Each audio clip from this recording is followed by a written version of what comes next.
No one in the town remembered when the Adams house was built. It simply existed at the edge of the forest, where the fog never lifted and the trees bent inward, like they were afraid to look at it. It was a place whispered about in hushed tones, a local legend that parents used to scare their children into behaving. But for 5 friends, it was a challenge, a dare, an adventure. They stood outside the rusted iron gate just after midnight, the moon a pale, sickly sliver behind the clouds. There was Aaron, the unshakable skeptic, who came along just to prove everyone wrong. Liam, the thrill-seeker, who lived for the adrenaline rush of fear. Maya, who clutched a crystal, a true believer in spirits and the unseen world. Noah, the quiet observer, camera in hand, hoping to document whatever they found. And then there was Elise, the one who suggested the visit in the first place, though a knot of regret was now tightening in her stomach. The house loomed before them, a skeletal silhouette against the foggy sky. It looked abandoned, yet somehow it felt alive. The windows were dark voids, but it felt like something was watching from behind the glass, waiting patiently. The silence was heavy, broken only by the chirping of unseen insects and the frantic beating of their own hearts. As they pushed the gate open, a loud, groaning creak echoed through the night. They stepped onto the overgrown path, each footstep sounding like a cannon blast in the oppressive quiet. As they approached the porch, something impossible happened. The massive oak front door began to open by itself. There was no creak, no gust of wind, just a slow, deliberate, silent invitation into the darkness within. Did someone unlock it? Maya whispered, her voice trembling. No one answered.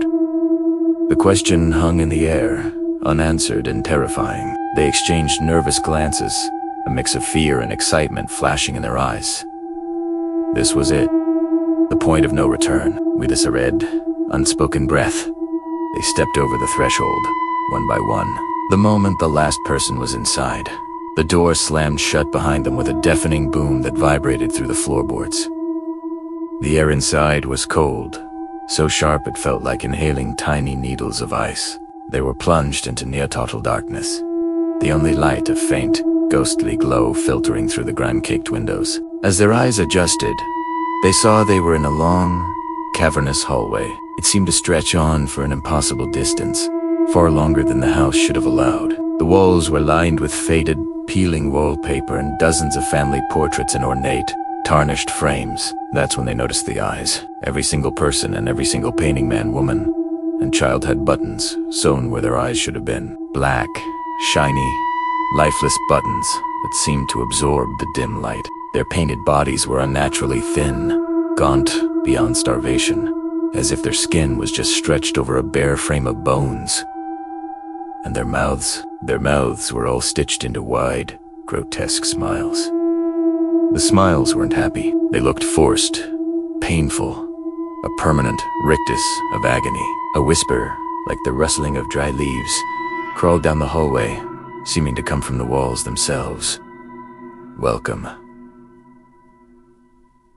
Home. Lights flickered on one by one, dim bulbs casting a weak, yellow glow that made everything look sallow and diseased. And at the far end of the hall, Tay appeared. Standing there, as if they had materialized from the shadows, were 4 figures.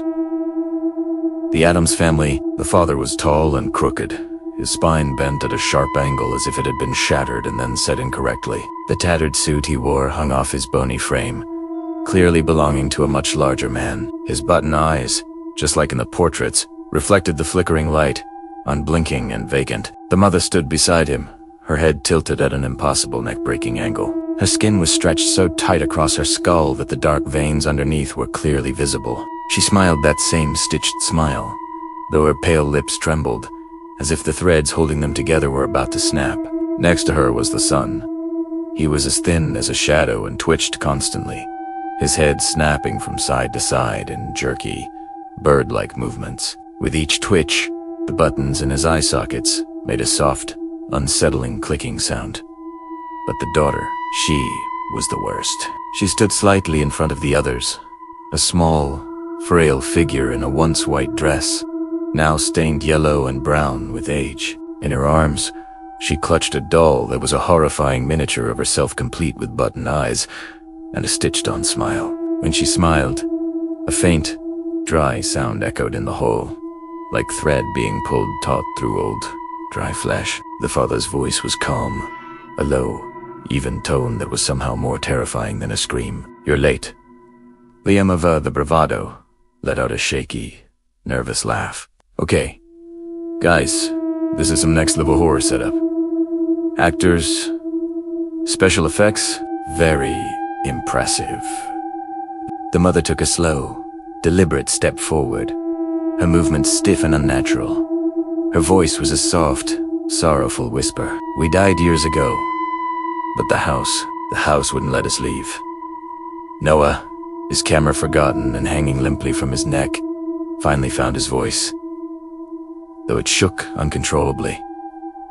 What do you want from us?" The daughter tilted her head, the movement causing another one of those soft, clicking sounds. Her stitched smile widened. New eyes. In an instant, the world went mad. The very structure of the house seemed to revolt. The walls shifted and groaned. The floor buckled, and doors appeared in the wallpaper where none had been a moment before. The hallway twisted and warped, splitting the group apart, each of them dragged into their own personal nightmare. Aaron, the skeptic, ran. He bolted through the nearest doorway, desperate to prove this was all an illusion. He found himself in a room lined floor to ceiling with ornate, antique mirrors. But in every single reflection, his own face stared back at him, changed. His eyes were gone. In their place were two black, shiny buttons, sewn tightly into his skin. He opened his mouth and screamed a raw, guttural sound of pure terror. And from every mirror, 100 button-eyed versions of himself screamed back, their silent, stitched mouths wide in a chorus of agony. Maya was thrown into the dining room. A long, dust-covered table was set for a feast that had long since rotted away, leaving only mold and decay. 6 places were set. 1 chair was empty. The mother sat at the head of the table, her head still at that broken angle. "Sit," she whispered, her voice a command that carried the weight of the grave. Maya shook her head, backing away. The lights went out, plunging her into absolute blackness. When they flickered back on a second later, she was seated at the table.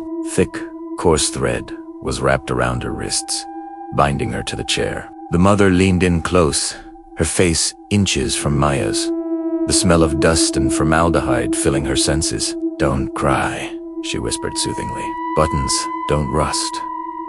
Liam and Elise were herded together, running frantically up a grand staircase that seemed to spiral upward into an endless, dizzying darkness. They could hear a sound behind them, a wet, cracking, and clicking noise that was getting closer. The son appeared, scuttling up the stairs behind them on all fours like a spider, his bones cracking and rearranging with every horrifying movement. Liam glanced back. His foot caught on a loose floorboard, and he tumbled down. In a flash, the son was on top of him, his skeletal weight pinning Liam to the steps. The creature lifted a hand, and in it was a needle, rusty and long as his forearm. A piece of black thread already looped through its eye. "Blink," the son hissed, his voice a dry rasp. Elise screamed and scrambled away, reaching a landing and stumbling through a door that led down into the basement. She landed hard on the damp, earthen floor. The air was thick with the smell of rot and something metallic. As her eyes adjusted, she saw the walls. They weren't stone or wood. They were covered in skin, human skin, stretched flat and tanned like leather, creating a grotesque tapestry of faces. Dozens upon dozens of faces, each one with button eyes sewn carefully into place, their stitched mouths pulled into eternal, silent screams. A calm voice spoke from the shadows behind her. "You chose this house." The father stepped into the dim light. "Now the house chooses you." And in that final, horrifying moment, Elise understood. The Addams family wasn't haunting the house. The house was wearing them. They were just its puppets, its previous victims. The house was a living, breathing predator, and it was hungry. It needed new bodies, new faces, new eyes to see the world. By sunrise, the Addams house was silent once more. The heavy front door slowly swung closed, sealing the darkness within. The fog in the forest swirled, thick and waiting. Days later, in the long, quiet hallway, a new family photo appeared on the wall. It showed 5 new faces, frozen in time. Aaron, Liam, Maya, Noah, and Elise. All of them unnaturally thin. All of them with wide, painful smiles stitched onto their lips. And all of them staring out into the empty hall with shiny, black, lifeless button eyes, waiting for the next visitors. Thank you for watching. If you enjoyed this story, be sure to like, subscribe, and hit that notification bell so you don't miss our next descent into darkness.